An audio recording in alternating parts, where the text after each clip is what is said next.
Welcome back everyone. I get it, you're stuck on heroic and it seems impossible. No matter which leader or how many times you change your deck, it just gets worse. For many players, this is Son of Arugal, so we'll use that map as an example, but these concepts will hold true for most heroics and will help you progress your account. This deck beat every single Lordaeron heroic with a leader from each faction, some of which I didn't even deploy, meaning you can do so for every leader in the game.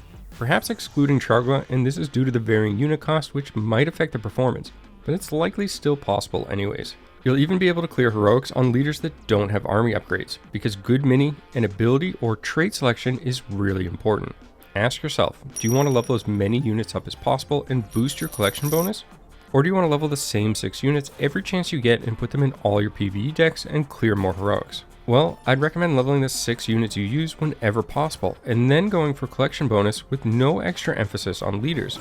I mention this because so many players are prioritizing leaders, and you don't have to. It has to do with the wording I used, same 6 units. That's right, we're using the same units in every deck to maximize their experience.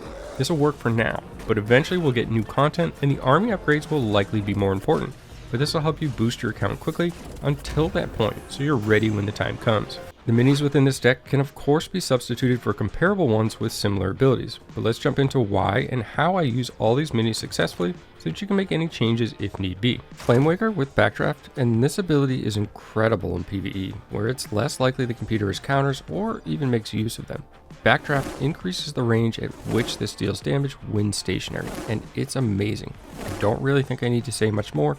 You can just see for yourself. For what it's worth, Flamewaker is the only mini that isn't in one of my top PvP decks, and this is important because it means you can basically farm experience on the other 5 minis in this deck, just by spamming PvP, which in turn helps you progress PvE even faster, because as mentioned, it's the minis carrying leaders through heroics in this deck, and at the moment, PvP is probably the fastest experience in the game. Save Pilot with the Gnomish cloaking device, this will allow you to drop it on enemies like Pyromancer or Huntress and get an additional attack off before being killed. For many maps like Son of Arugal, the computer will spawn clumps of minis that protect the high damage splash units from your frontline. Save Pilot is an unbound option to pick them off. It's also great for assisting with tower takedowns or dealing consistent damage to the boss on various levels as well. Keep in mind that if your opener is weak, just go to the world map on a difficult level. This will reset your starting hand and you can try different tactics. Bristleback Quilboar will add some thorns damage to melee attackers, and this mini is versatile. The most important thing you can learn with this is to use it as a distraction.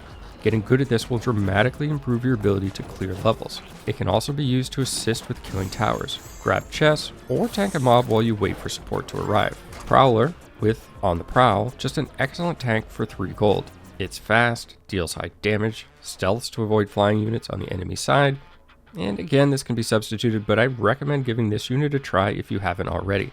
It's one of the few counters to Huntress, and that's a unit you'll see often in PvE and PvP. Gryphon Rider with Mighty Throw, this ability really helps this unit by extending its range and makes it capable of trading with units it couldn't do so before, or hitting targets in other lanes, and so forth.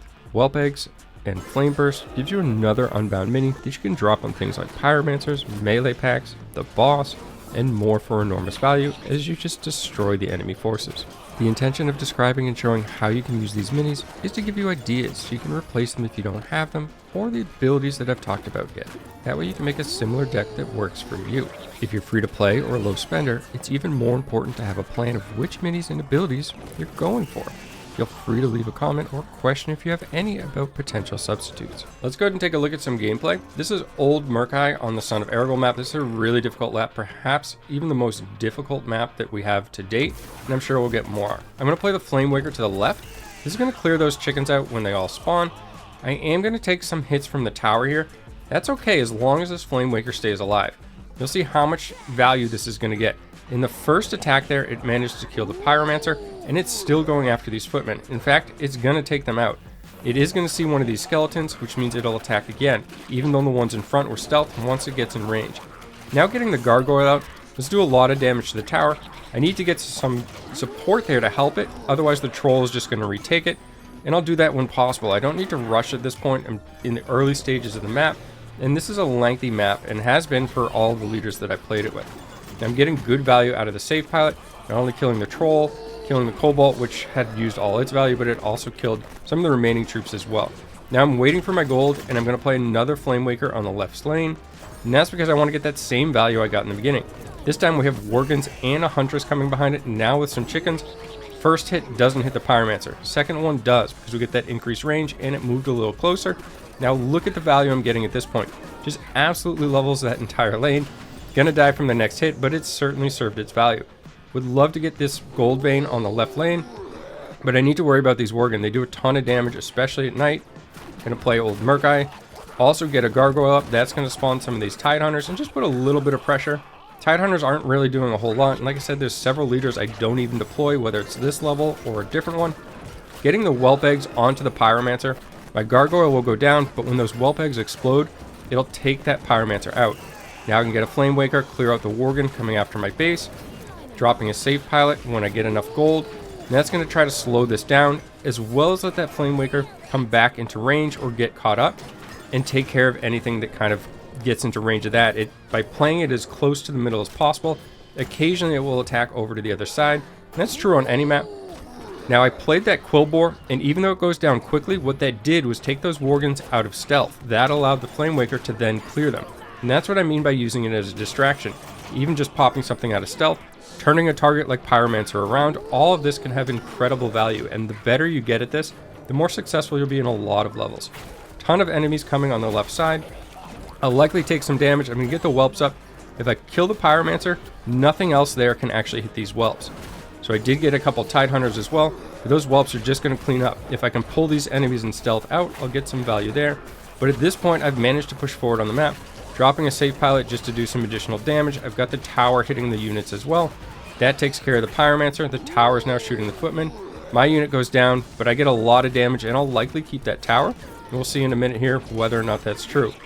It'll clear those out eventually, and I should have some gold to kind of reinforce that. Now I have the option of dropping units on the boss. I've got a lot of these unbound units in this deck, whether it be the Whelp Eggs, the Save Pilot, the Quilboar, or I can continue to push. Here I'm just stalling on these Worgens. I know that's going to go down. I was just trying to get some value. I don't get nearly the value that I would like. In fact, that ultimately ends up being a bad play, but we should still be able to pull off a win here. Drop the Whelp Eggs down. I wanted to clear those skeletons out, but they were already cleared, but that's okay. This will work on the next unit. The negative that is that if a Pyromancer comes behind some footmen, which we've seen, it's going to unleash these on the footmen, and then the Pyromancer will take those out. So I may not get any value from those Whelp Eggs. That's really the second mistake I've made here. Save pilot to knock these out of stealth, as well as do some damage so that both towers can hit them, and it's slightly off camera so you can't quite see it. Need to deal with the Pyromancer and footmen on the left.